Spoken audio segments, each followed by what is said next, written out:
Oh, me. Hello, everybody. Danny and Wanda back from Pecan Grove. Sitting here, we thought we would give y'all just a little bit of our time this afternoon. Just talk about. We just need to keep things simple, okay? People seem to be getting bent out of shape really, really bad here lately. And they also are not keeping it simple. They're going out and they're doing everything they can, overdoing, overbuying, just taking everything to an extreme, seems like, wouldn't you say? Yeah, and that's the thing. We're getting so many emails. And I'm not going to give information on emails, okay? Let me just go ahead and get that. And I don't have time. And Wanda don't have time to answer them because she's going to read them. I'm not going to read it. She's going to read it. She's going to come to me, and she's going to say, "Danny, I've got an email that says this. What do I need to do? And look, I tell her 90% of the time I'm not talking about that. I can't give that information out. And even if he did, I have to type a lot. Yeah. Y'all don't know how many emails I get.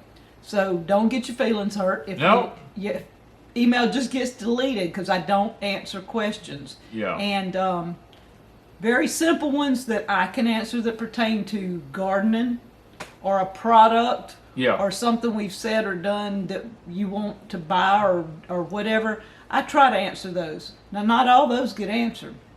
Yeah, we get a lot of emails a day. Look, we just don't have a lot of time, guys. I mean, let me give you our schedule here. I wake up anywhere between 3:30 and 4:30 in the mornings.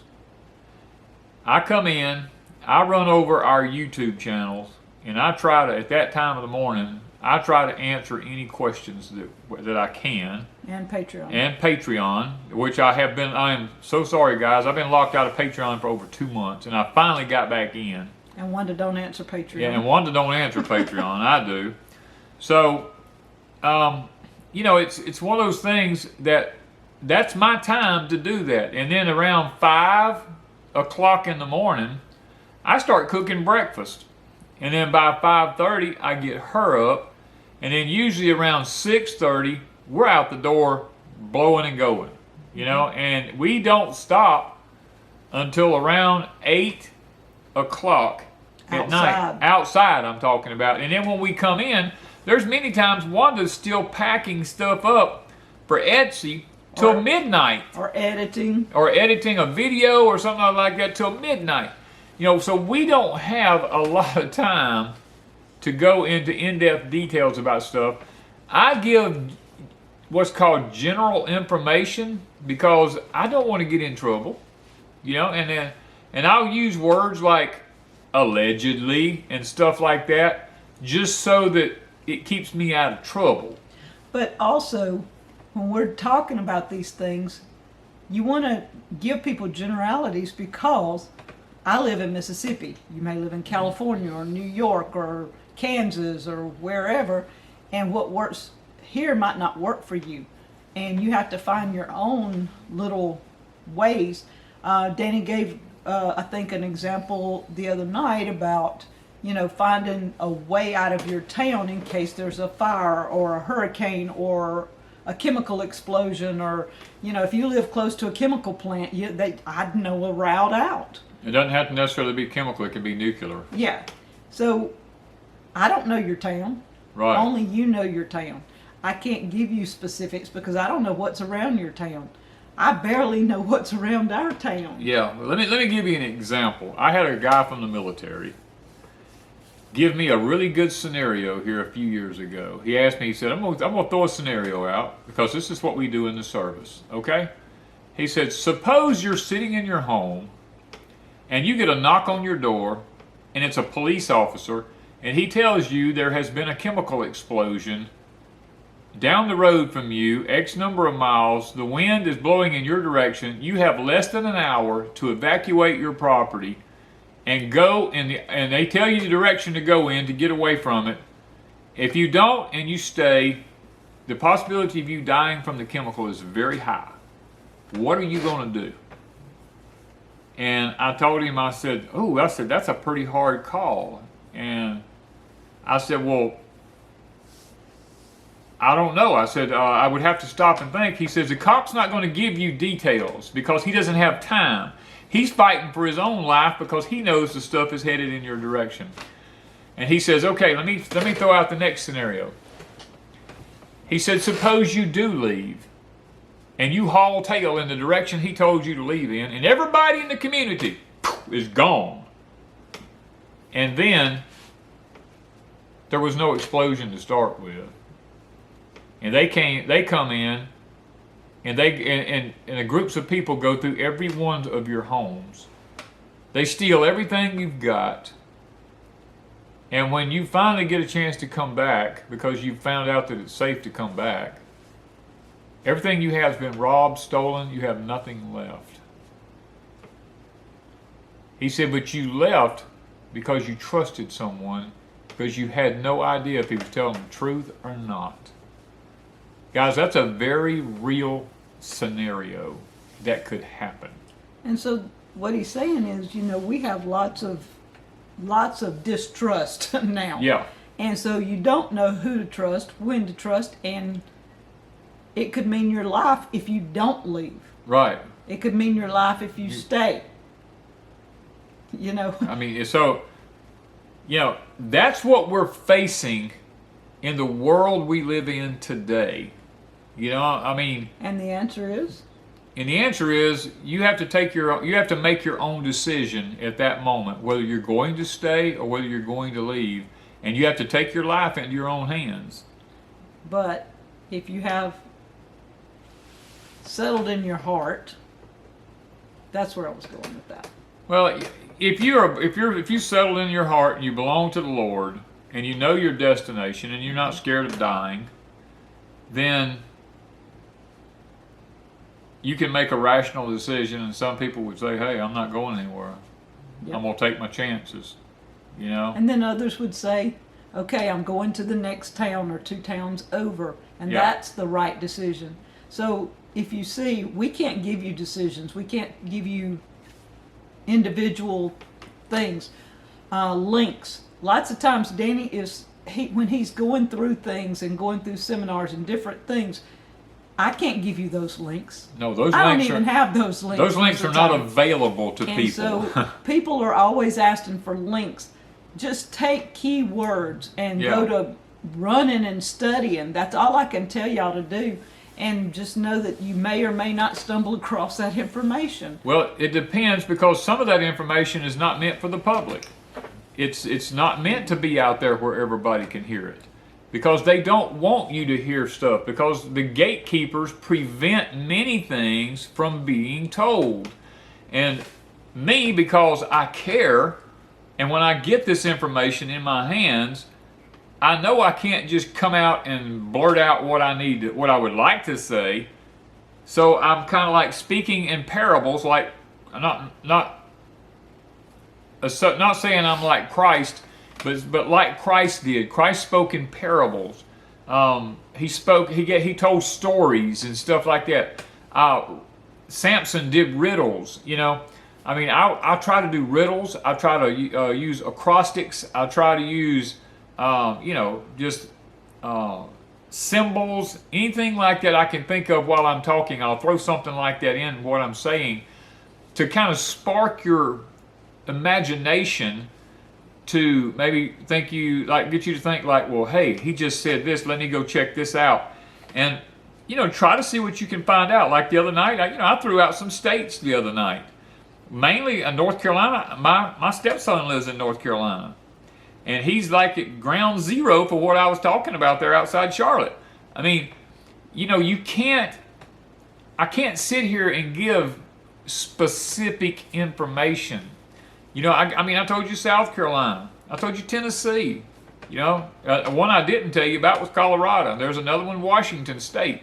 I mean, there's things going on in these states that I can't come on here and just blurt it out, because all this is censored. And, but I care about you people, and if you all would begin to do your own homework, you would see that there's certain facilities in those states that are very high targets. And not to say that they're going to be the only states. They're just the ones that they've found right now. And so all we're saying is there's a lot there that you can look around, but don't be scared of everything. No. That's where when Danny says something, it seems to freak people out. And we're talking about keeping it simple. Just keep it simple. You don't have to know in detail everything. We don't know in detail Well, everything. let me put it to you We don't this want way. to know everything. If you know all the specifics, it's not going to change anything. Exactly. Because you can't change it. I mean, it's like our dear friends, Ms. Lippy and Mr. Buddy, they live on the 33rd parallel. Mm-hmm. I cannot call them up and say, y'all need to leave and get off that 33rd parallel. Because that's where all the worst weather, the flooding, the tornadoes, all that stuff is going to be, that's where it's coming. Across the whole United States, it's just going to go across there. It's been deemed, it's been planned, that's where it's going. But when our dear friends, Ms. Lippy and Mr. Buddy that live there on the 33rd parallel, when I see something coming, I just start praying for them. I'm like, Lord, protect them. Because, I can't look at them and say, you got to leave from there. If we tell everybody to leave off the 33rd parallel, you'd have a blank strip across the United States, and then they'd change it and put it somewhere else. And that's like us. We live on the Gulf Coast. Yeah. And people say, I don't know why you live there because of all those hurricanes. Well, okay, I've been here 11 years. We haven't had a hurricane. We've had hurricanes come in. We've had hurricanes. But not massive. The last massive hurricane was Katrina. Yeah. And that's 2005. That's been almost 20 years ago. Or 19 years ago. Yep. Okay, so, and it only... And we're due another one. And when they come in, it doesn't mean it'll hit our area. Because the coastline is so vast, you don't know exactly where it's coming in till it comes in. So when a hurricane comes in, what do? You don't sit and say, oh my goodness, it's going to hit me right here. No, you watch it. But you go ahead and get your water, your food, you hunker down in a safe place, you leave if you don't have a safe place. You know what you can do and what you can't do. And when it's all over and said and done, then you assess what went on and you say, okay, if it tore it all down, we're going to rebuild. We just redo it. Or we're going to move and start all over. You have choices. And so keep it simple. When you know something's coming on, keep your food and your water and your safety utmost. Keep it simple. It would be like telling people in Oklahoma, you got to get out of Oklahoma because it's the new tornado alley. You don't know which town. You don't know. Used to it was Kansas. Down Kansas used to be the worst for tornadoes. They had a tornado alley through Kansas. Now it's Oklahoma. It's guys. It doesn't matter where you go, what you do, every place has its problems. Mm-hmm. You don't know how many emails we've gotten over the years. Danny, I'm looking for a new homestead. What is the best state for me to move to? Certainly not Texas, okay? There's so many states out there, and people ask me, when I tell them, I'd say, okay, would consider this state. And then they want to know what part of the state to live in, And I'm like, I'm not going to sit here and tell you where to move. Why don't you talk to God? Why don't you ask the Lord, where do I need to be? Wanda and I did that for 3 or 4 years. We sat here and we looked, like we told y'all, Missouri, Arkansas, Tennessee, Alabama. We looked in all these places, North Mississippi. And God said, no, no, no, no. Every time we found a place, no. Mm-hmm. And then finally... When we weren't looking anymore. Yeah, when we gave up and said, you know what, Lord, when the time's right, you'll just show us a place. And it might be 5 years from now. It might be next week. We don't know. But we're going to just wait on your will. And then, voila, the Lord laid it right in our hands. When we weren't expecting it. Did not expect it. Least expected it. Happened in the weirdest way you could have never imagined. And so... lots of times keeping it simple. That's all we're talking about. waiting on the Lord, waiting on Him to show you. And a lot of people say, I don't understand, I don't know how to do that. Well, first off, pick up a Bible, start reading. Lots of times I tell people to start in Matthew, Mark, Luke, and John, and kind of get a feel of what was going on during that time and the things that were going on. Well, it's kind of like this. When you keep it simple, and you go back and, like she said, you start reading the 4 Gospels. That's where we always tell people, start in the 4 Gospels. Now, Matthew is a very hard book to understand because it was written to the Jews, basically. I usually will tell people to start in John because John is the book of love. It's the book of brotherly love. But Matthew has a lot to say. You can't just overlook Matthew. Matthew and Mark and Luke, they all have the accounts of Christ's birth and all that in there. Some of them go into more detail than others do. But Matthew gives the Jewish genealogy better than the others do. Mm-hmm. So you got to understand which book is meant for what. But in Matthew, the Lord, especially in the Olivet Discourse there in chapter 24, the disciples is like, it reminds me of just like right now. Just like us. Just like us right now. The disciples said, we want to know. They looked at the Lord and said, Lord, when is the end? We want to know. When's the end, Lord? When's it all going to come to an end? And the Lord, he didn't panic. He just looked at them. And he told them, he says, well, there's going to be wars, rumors of wars, earthquakes in divers places, famines, pestilences. But the kingdom end is not yet. Yeah, kingdom against kingdom, nation against nation. But the end is not yet. Mm-hmm. And he said, be not troubled. These things must come to pass. He calmed down. He kept it simple. He didn't panic them or freak them out. He didn't say Galilee is going to have a massive earthquake on September 21st, 1492. No. He did not do that. No. They didn't know specifics. They knew generalities. And they knew to prepare their hearts. Yep. And look on the Lord for guidance. I mean, let's look at, what did he tell them? They had the Last Supper. Mm-hmm. And he told them, what did he tell them? He said, I've got to go away. Yep. Because unless I leave, the Comforter cannot come. Mm-hmm. And they, at that moment, did not know what he was even talking about. He said, there's one coming.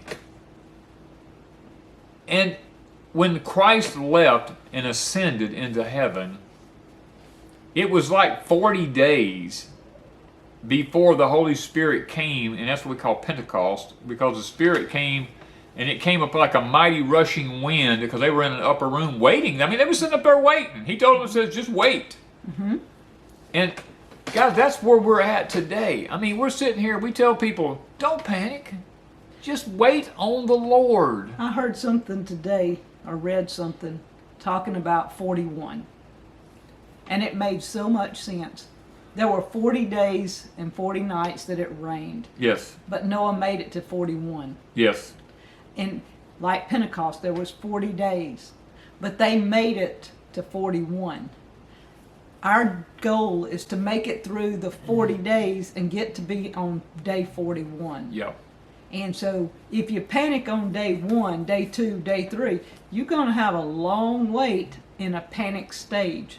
And you probably, you're going to be all, I guess, upset. Well, you will be. I mean, so if you're calm, you keep calm, like Danny said, and think things through. Don't panic. Think it through. Get to that day 41. I'm not saying we're having 41 days of something. No. But what I'm saying is when you get through it and you get to the day after it's over, then you start thinking rationally about next steps. The biggest issue, I used to teach survival. One of the biggest issues that I ran into with individuals was this. When we start talking about surviving whatever happens, people want it to be just like it was after the event happens. That's not going to happen, okay? That's irrational thinking. When we have hurricanes come through down here, and we're without power for 20-something days, usually. Those 20-something days, for some people, are critical because they're freaking out. They have no food to eat. They were ill prepared. They have no electricity. They're sitting over here fanning themselves like, oh my God, I'm burning up, just going wacko. And then you have others who don't panic, like a guy who used to work for me. I asked him, I said, what did you do during Katrina? He said, well, we had an old broke down car out there in the yard. He said, I went out there in that old broke down car. He said, and I went up under the dash and I pulled a little fan blower motor out from under it. He said, and I pulled my car up beside the bedroom window and I ran me 2 long wires from that fan sitting in my window and a little squirrel cage that blows, you defrost and all that in your car. He said, I took that out, set it in my window, and made me a little box to put it in. He said, and I hooked it to the battery in my car. He said, and I sit there and let it run for an hour or 2 at a time at night to keep us cooled off. And then after the nighttime air got where it was cooler, he said, I went out there and took it off the battery so it didn't kill my battery where I could get up the next morning and go to work. He said, that's how we stay cool. He didn't panic. He looked for a solution. Now, was it AC like he was used to before and lights and all that kind of stuff? No, he went and bought, prior to that, he bought these little old solar lights from Walmart, and he took and went out and stick them in the yard during the day, his wife would, and at night they would bring them in the house and stick them in flower pots full of rocks, and it would light the house up on the inside. He said, we had lights at night. He said, Danny and I did that at the cabin. Yeah, we done that at the cabin. I mean, it's not about you Those don't little panic. dollar lights, you can get them at the dollar store, whatever. Buy you up some. I mean, that's a cheap way to have lights if you don't have any lights for a while. Right. Think outside the box. Like he said, you've got to think of ways to do things. You're not going to be able to get up, wash your clothes, vacuum your house. That's over. Clean everything up, cook your breakfast. You're going to have to think, how am I going to cook it? You don't have to have the fancy new sun ovens and all this stuff, but you do need a way to do it. Yeah. Think simple. If you don't have the money to buy all the fancy things, check out an internet. Check it out, how people would have cooked in some way, shape, or form. And buy you some strike anywhere matches. Go out there in your yard, dig you a hole in the ground, buy you a piece of grating stuff. You can get this from Walmart. In the grill section. In the grill section. Get you a piece of grating stuff. Get you some charcoal. Keep it in a bag. It don't go bad, Or collect a bunch of sticks. Or collect some sticks up out of the yard when they fall. Just keep you a pile of sticks over in the corner of the yard. Put you some sticks down in that hole in the ground. You have to create you a hole out the other side so it can get a draft. And guys, look, it's that simple. Sit there and cook your food. I mean, it's not rocket science here. It's just we've got to learn that. One of the other things I will tell you guys is it's time to start changing your palate. Mm-hmm. Because you're not, in the future, you're not going to have the foods that you're used to having. So you might as well get used to eating things. Somebody asked me the other day, says, how do you eat what you eat? I don't understand. I said, look, I'm changing my palate. I'm learning to eat bland. I'm learning to eat stuff that is not really tasty. Because... And he does. A lot of the things that he eats has salt, no pepper usually. No pepper usually. Just salt. Just salt. No seasonings. Nope. If I do something sweet, it's not real sweet. It's nope. I've cut the sugar. If it originally a recipe called for a cup of sugar, he's down to about 1/4 of a cup of sugar. Yeah. So things are not sweet. Right. He only drinks water. And I only drink water now. I drink nothing but water. Now me, I have a little bit worse habits. I do drink coffee, but I also drink teas. And I have here on our place, I know all kinds of plants around here that I can make teas out of. Mm-hmm. So I'm not opposed to just having coffee. I can do tea. And I can make my own. So that's something that you have to think about. If you're a coffeeholic and you only drink a specific brand and you only drink certain things, you're going to have a little bit. Or you're a Coca-holic or whatever. Yeah. You're addicted to something and you're used to having it every day. Start breaking that habit. You know? Well, let me throw another scenario out at you. Ms. Wanda was talking about she's got plenty of things around here she can make stuff out of.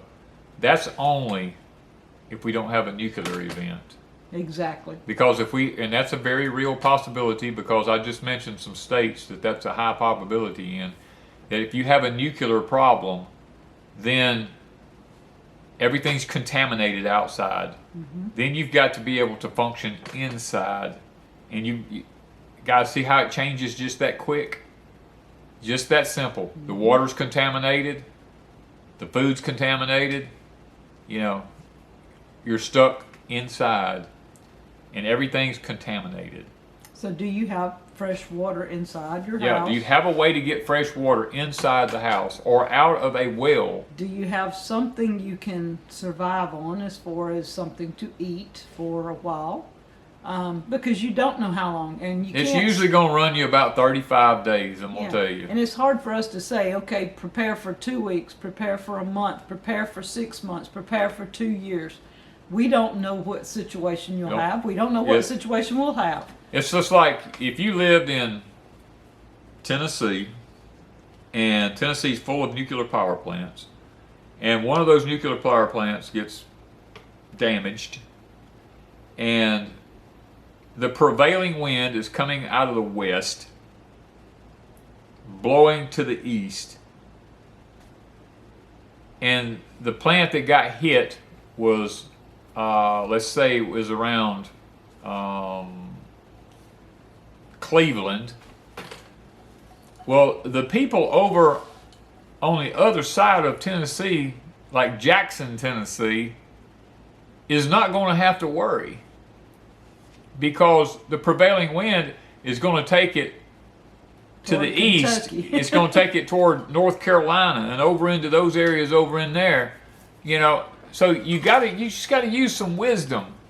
Look at where your prevailing winds come from. Find your nuclear power plants. Where do you live in relation to those nuclear power plants?